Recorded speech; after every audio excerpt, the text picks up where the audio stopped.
Now, as a child, I was an only child until I was 11 years old.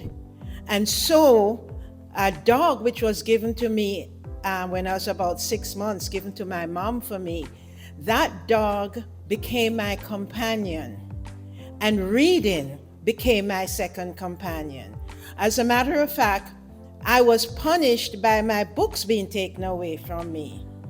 And then I always found a way. I would hide underneath one of the beds where it faced a window with the book, and I would continue to read.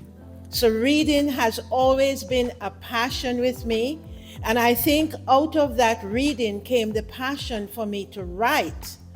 Because even as a teenager in my school, when I was schooled in Jamaica, we had an arrangement with schools in the other Commonwealth countries, Australia, New Zealand, where we would have a transfer of poetry between the schools.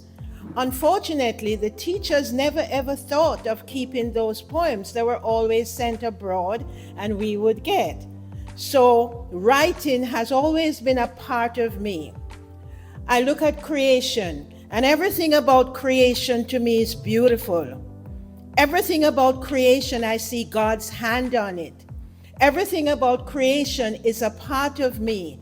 And so when I look at anything in creation, when I look at people, when I look at animals, they are all part of this beautiful creation in which we live.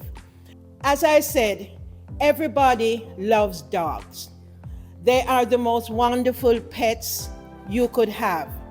There is something very special about them. The companionship, the love, that feeling that you get from them. And this book was not just where I sat and I wrote. I would think about these dogs and about their stories. And I wanted to remember those stories. I didn't want to forget about them. So one by one, I began writing. And over a couple of years, I was writing.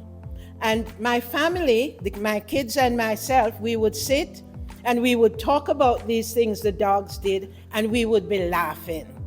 And I gradually, over a couple of years, put the different stories together. And then when I retired, my daughter said to me one day, "Mommy, I think you have a book there." I said, "No, you're kidding. We're just enjoying this. I just want to remember these dogs." And she says, "No." And I sent it to a publisher, and the book was accepted, and ReadersMagnet took over the marketing of the book.